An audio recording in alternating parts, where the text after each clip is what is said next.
Ora, muito bom dia a todos. Desde logo cumprimentar os restantes membros do painel e dar os parabéns a esta organização. Esta conferência conjunta entre o CIDP e a CMVM é uma importante iniciativa para o mercado e para a indústria em Portugal e acho que sinaliza a importância que se dá ao crowdfunding em Portugal. De resto, agradecer também o convite da parte do CIDP e à organização e à coordenação científica que no fundo me convidou para hoje falar aqui sobre justamente o financiamento colaborativo por empréstimo, ou Loan-Based Crowdfunding, aqui designado nas duas tipologias, Peer-to-Peer ou Peer-to-Be Lending Crowdfunding. A apresentação está um bocadinho estruturada, no fundo, por um lado, uma primeira parte relativa ao fintech em geral e às modalidades do Loan-Based Crowdfunding em particular. Depois há, no fundo, uma overview sobre o contexto regulatório e depois algumas conclusões sobre exatamente esse contexto regulatório. Portanto, relativamente ao crowdfunding, é importante notar que, apesar de, no fundo, ser aqui o tema das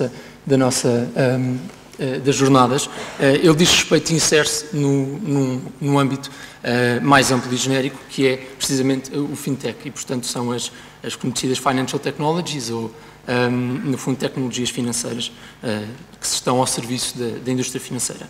E dessa perspectiva, o crowdfunding insere-se numa lógica vertical, no fundo na gestão de investimentos ou na gestão de portfólio, sendo que também se pode inserir, e ali no fundo tem precisamente essa distinção, no financiamento às PMEs ou SMEs. Os setores mais expostos ao fintech são precisamente, e aqui com curiosidade relativamente ao loan-based crowdfunding, são precisamente, no fundo, a banca de retalho, que é ali representada pelo consumer banking, os serviços de pagamento, uma vez mais os serviços de investimento e de gestão de portfólio e o financiamento às pequenas e médias empresas, ou SME Banking. Portanto, uma vez mais aqui o setor do fintech, ou por outra a indústria do fintech, dedica-se particularmente, ou é mais facilmente entra mais nesta indústria.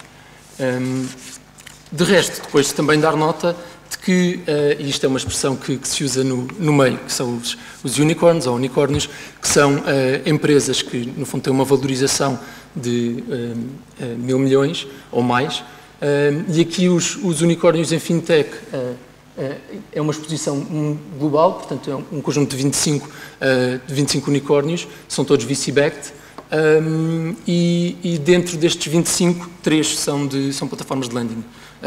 A Kabbage, a SoFi e o Funding Circle.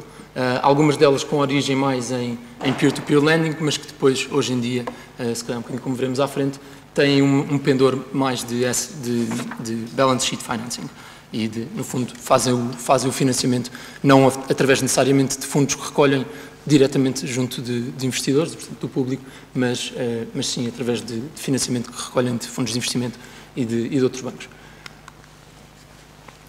De resto, fatores para o surgimento do crowdfunding e para a sua expansão. O primeiro é, desde logo, e eu gosto de mostrar este gráfico que resulta de um estudo que foi feito nos Estados Unidos e que diz que uma das causas justamente do aparecimento do crowdfunding e, portanto, um bocadinho da dependência e do uso dos bancos é que os millennials, portanto, estas gerações mais novas, nas quais eu me insiro, não gostam mesmo dos bancos. E aqui, entre os inquiridos, 71% dizia que preferia ir ao dentista do que ouvir o que os bancos têm para dizer sobre os produtos que oferecem. E, portanto, de facto, um dos fatores, e como o professor António Barreto Menezes Cordeiro dizia bem, um dos grandes fatores é o facto das novas gerações acharem que os bancos não são tão eficientes ou se calhar não prestam o serviço que eles querem ver. Mais do que isso é também a perspectiva da novidade, o facto de ser trendy, investir e receber financiamento através destas plataformas.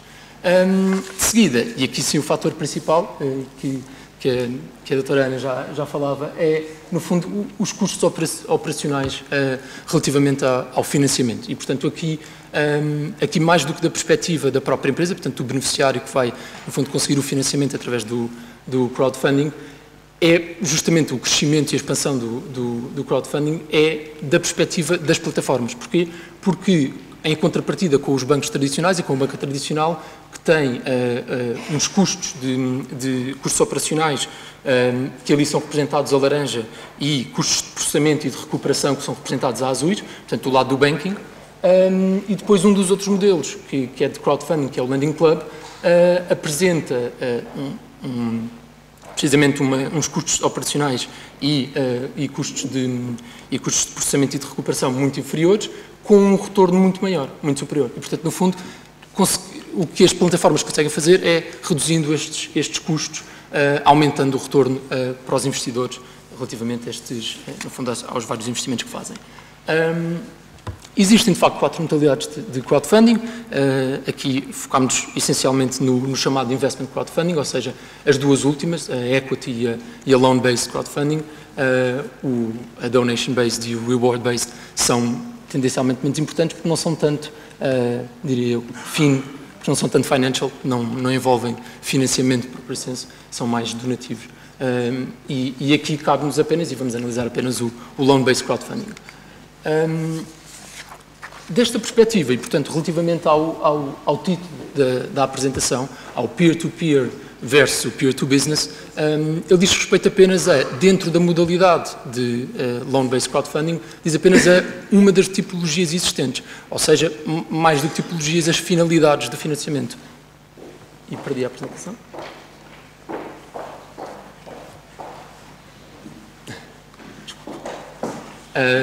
Dizia-vos, relativamente às finalidades no fundo, do financiamento obtido. O peer-to-peer lending diz respeito precisamente, com uma lógica como peer, no fundo, de indivíduos, de pessoas singulares, e, portanto, é um empréstimo através das plataformas de várias pessoas, tendencialmente singulares, podem ser investidores mais sofisticados e empresas, mas através da recolha dessas várias intenções de financiamento que são dirigidas apenas a um indivíduo. E, portanto, aqui é a lógica de várias pessoas emprestam, financiam uma pessoa singular. No peer-to-business, a lógica é exatamente, em vez de se financiar apenas uma pessoa, financia-se, no fundo, uma venture, uma empresa, um negócio.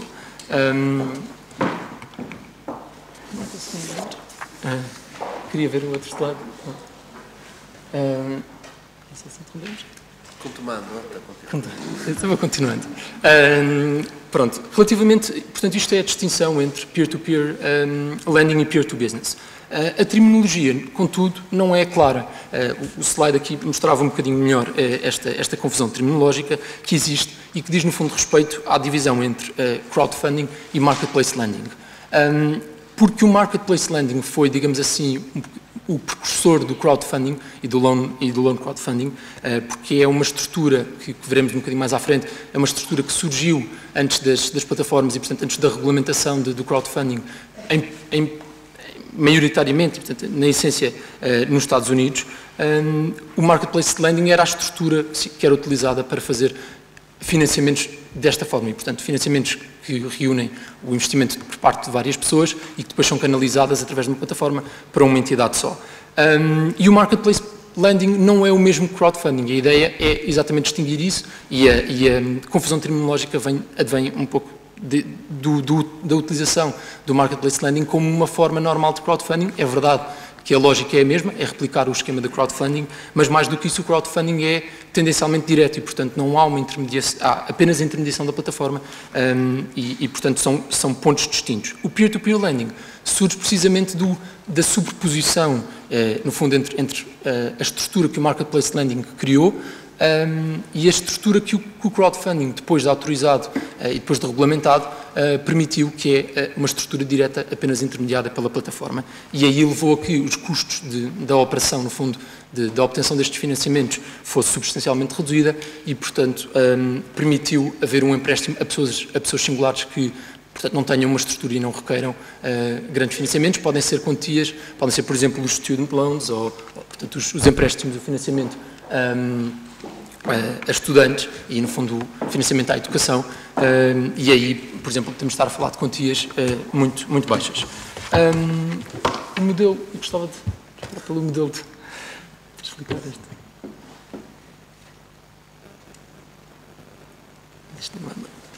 Vou continuar. O modelo de Marketplace Lending, e eu queria, no fundo aqui existe um gráfico, porque o Marketplace Lending é uma estrutura substancialmente mais complexa do que o crowdfunding tipicamente. O Marketplace Lending tem um grande precursor, um grande player no mercado, que é o Lending Club, e que continua a operar basicamente nestes termos, e é complexo precisamente por não haver regulamentação, ou seja, o Lending Club e o Marketplace Lending surgem numa altura em que não há regulamentação do crowdfunding nos Estados Unidos e, no fundo, para praticar e para ligar estas duas entidades, que são os investidores, pessoas singulares, tipicamente, e os beneficiários, que podem ser, no caso do peer-to-peer, pessoas individuais também, pessoas singulares, foi necessário criar uma estrutura que, no fundo, fizesse aquilo que eles diziam, que tipicamente se designa de piggyback, no fundo, é utilizar a licença bancária de um banco já autorizado e, portanto, ao abrigo da regulamentação já existente e, através desse banco, conseguir fazer o financiamento dos projetos. E então, como é que isto funciona? Vou apenas tentar explicar de forma muito rápida. Os beneficiários podem ser empresas, no caso do peer-to-business, submetem um pedido de submissão do seu financiamento ao Lending Club, portanto, à plataforma. A plataforma recolhe intenções de investimento por parte dos potenciais investidores, publicando e, portanto, no fundo, fazendo a publicitação da oportunidade de investimento. Depois de recolhidas as intenções de investimento, a própria plataforma emite instrumentos de dívida, tipicamente notes ou certificados, para esses investidores e, portanto, tem um encaixe financeiro através da emissão desses instrumentos de dívida. Esse encaixe financeiro é depois passado para o próprio banco, por isso é que havia a necessidade de ter um banco envolvido para depois conceder o empréstimo final às entidades e, portanto, ao beneficiário, porque esses fundos que são recolhidos pela plataforma são depois, no fundo, baixam outra vez ao banco, o banco que emite ele próprio instrumentos de dívida e, portanto, a plataforma vai subscrever os instrumentos de dívida que o banco emite, passando assim os fundos para o banco. O banco, para a esfera do banco. O banco depois emite ele próprio, faz, portanto, o loan origination e, portanto, faz um empréstimo com os beneficiários, que foram todos estes empréstimos, digamos assim, estão ligados ao empréstimo original que foi feito com os investidores e, portanto, havendo uma falha da parte do empréstimo realizado entre o beneficiário e o banco, existe logicamente uma falha da perspectiva dos instrumentos de dívida entre a plataforma e o... Não se preocupe. Portanto, como dizia, há a emissão de instrumentos de dívida por parte de todas estas entidades e, portanto, a plataforma emite e os investidores subscrevem, o banco emite instrumentos de dívida e a plataforma subscreve para passar os fundos para o banco e o banco, por sua vez, concede o empréstimo no fundo, às entidades beneficiárias. Não sei se consegui. Consegui?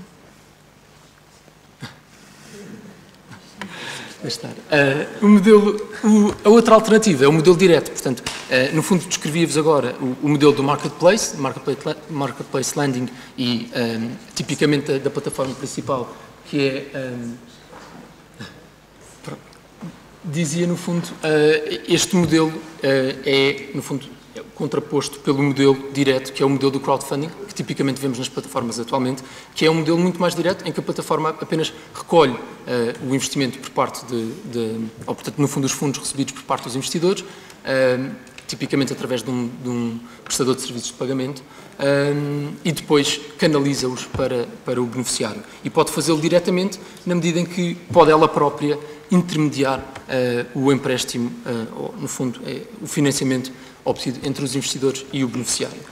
E esta lógica do peer-to-peer lending, neste modelo direto de crowdfunding, é particularmente relevante porque hoje em dia uma das tendências que temos visto nas plataformas é não haver propriamente um conjunto de investidores determinado e claro a fazer o financiamento de um determinado projeto e de um determinado beneficiário e, portanto, a lógica de vários investidores financiarem apenas uma pessoa ou um beneficiário tem-se perdido para, essencialmente, em muitos casos, em muitas plataformas, por exemplo, a SoFi, que era um dos unicórnios que mostrámos ali, para ser mais balance sheet based e, portanto, em vez de fazer o financiamento obtendo esses capitais diretamente dos investidores e canalizando-os para... Portanto, tentando agora mostrar aquele modelo do Marketplace Lending, que é particularmente complexo, a estrutura é basicamente esta. E, portanto, como eu explicava, os borrowers, que são aqui os beneficiários, submetem o pedido à plataforma, a plataforma recolhe as intenções de investimento por parte dos investidores, no fundo, depois de as obter, emite instrumentos de dívida, recolhe o capital por parte dos investidores, faz o mesmo relativamente ao banco, por forma a passar os fundos que obteve dos investidores para o banco. O banco, por sua vez, emite a dívida para o beneficiário, porque é o único que tem, no fundo, uma licença bancária para conceder empréstimos, emite a dívida para os beneficiários e os beneficiários, no fundo, ficam com credor, essencialmente o banco, mas sabendo que a estrutura é, no fundo, beneficiária, é em benefício dos investidores que estão da outra ponta. É lógico que tanto a plataforma como o próprio banco aqui vão receber comissões, a plataforma em particular vai recolher comissões por ter feito o financiamento.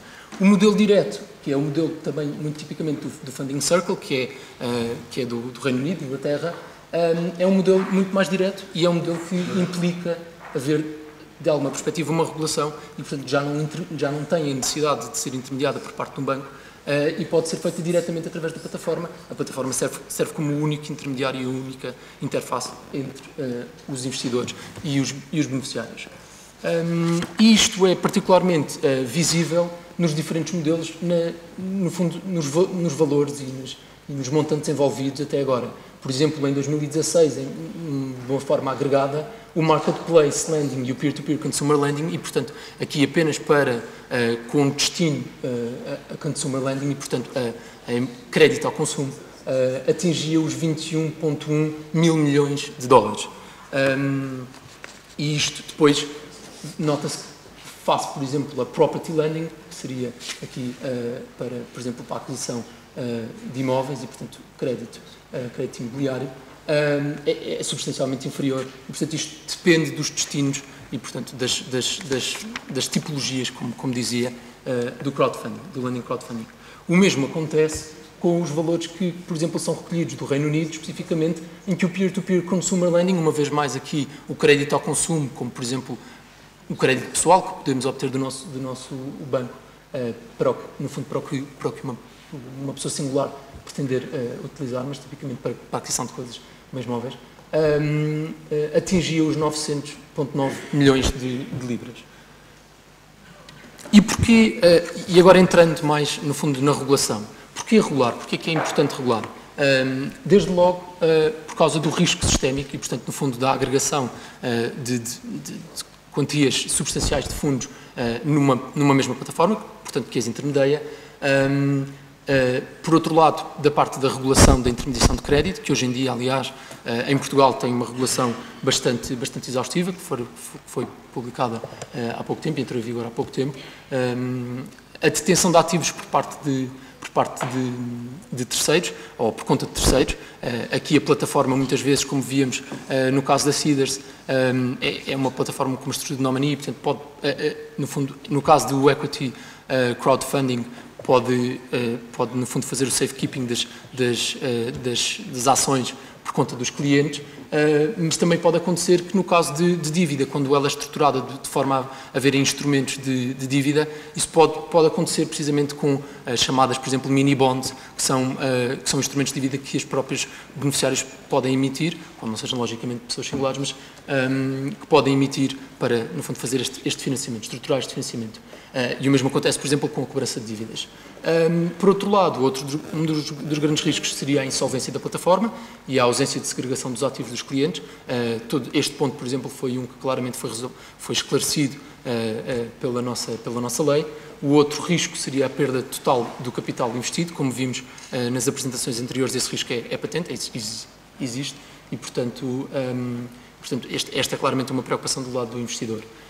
O mesmo relativamente à assimetria de informação para o investidor, que se falava a propósito da CIDAS, que é também um tema importante. Por outro lado, a fraude, e este tem sido um tema que as entidades, quer reguladores, quer as próprias plataformas, se têm preocupado bastante, de acordo com o que temos visto, por haver, no fundo, fraude, não só por parte da plataforma, e aí a preocupação não é da plataforma, é do regulador, mas, sobretudo, por parte dos próprios beneficiários, ou seja, quando os beneficiários recolhem estes fundos e não os aplicam naquilo que no fundo, se comprometeram, não fazem, não realizam o produto que se propunham, por simplesmente, como se poderia dizer, fogem com os fundos. A falta de liquidez relativamente aos investimentos tem sido resolvido precisamente pelo mercado secundário.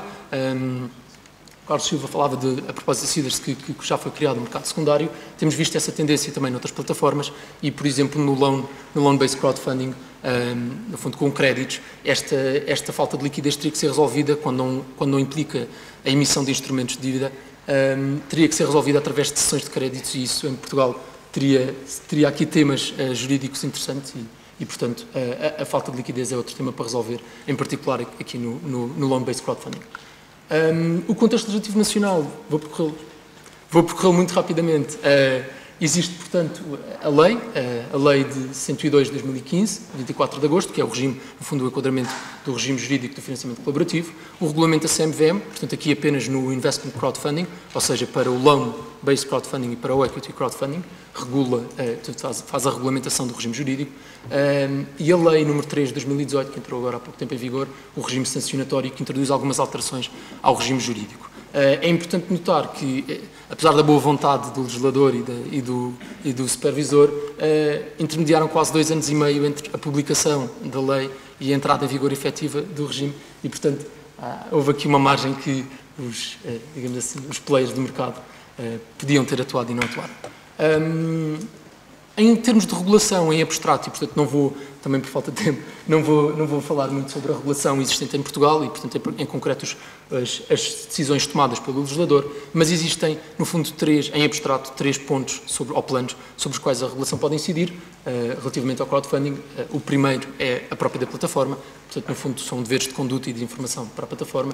O investidor, portanto que proteções é que o investidor pode ter e os caps, como vimos, podem ter, no caso do regulamento da proposta de regulamento europeu, não existem esses caps, e do beneficiário, por outro lado, também caps, na medida em que financiamento, que montantes é que podem ser, no fundo, obtidos ou angariados pelo beneficiário através das plataformas, que empresas é que podem beneficiar desse regime e, portanto, que empresas é que podem pedir fundos ao público através das plataformas de crowdfunding.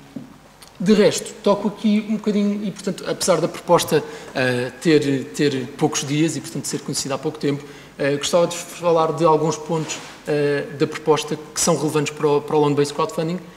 O primeiro é exatamente a lógica que vimos ser a EU Label e portanto o rótulo da União Europeia que se pretende dar e portanto é como se falava de um sistema de opt-in. As plataformas que já estejam a operar podem escolher ser autorizadas ao nível europeu. A aplicação desse regulamento ao financiamento colaborativo por empréstimo e, portanto, o loan-based crowdfunding é abrangido, cai no âmbito de aplicação da proposta de regulamento, que aqui, uma vez mais, apenas se dedica ao investment-based crowdfunding.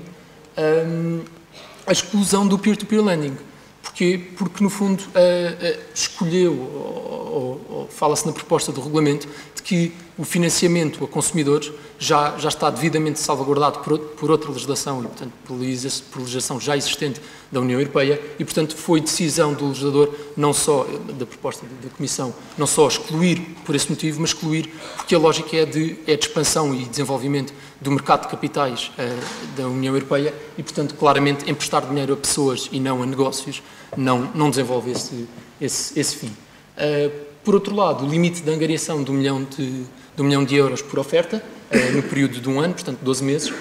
Este limite, como se falava, é algo baixo. Em Portugal, no fundo, o regime jurídico também adota este limite, talvez um pouco na lógica do regulamento dos prospectos, União Europeia, mas em que medida, e aqui em tom de provocação, em que medida é que este limite de angariação, em particular para o loan-based crowdfunding e, portanto, para empréstimos produzidores, não deveria ser aumentado. Por outro, a ausência de limites ao investimento por investidor, e que já vimos, é exatamente esta a lógica. Por fim, só cinco tendências que temos visto no mercado. São as regulatory sandboxes, portanto, são zonas que juridicamente livres, digamos assim, em que, no fundo, as plataformas podem operar com o consentimento dos reguladores e que, no fundo, operam com base em requisitos muito inferiores ou nenhuns requisitos do que aqueles que teriam se fossem inteiramente cumpridores da legislação e, portanto, no fundo é como se houvesse uma zona em que aquelas plataformas operam sem a aplicação estrita da legislação existente, no fundo um teste, uma versão beta das plataformas, isto para expandir o mercado. O crowdfunding imobiliário, portanto, na lógica de loan-based crowdfunding, é a dívida garantida por imóveis, portanto, para o financiamento da aquisição de imóveis. Novos modelos de negócio e novas abordagens, que não vou perder muito tempo. Outra tendência são os bancos a entrar, claramente, portanto, os grandes bancos, os bancos aqueles que os millennials diziam basicamente temer ou acharem que não são eficientes, agora pretendem entrar neste mercado. Portanto, criam plataformas novas e marcas brancas através do investimento em plataformas e, por outro lado, a criação dos mercados secundários, como já falámos.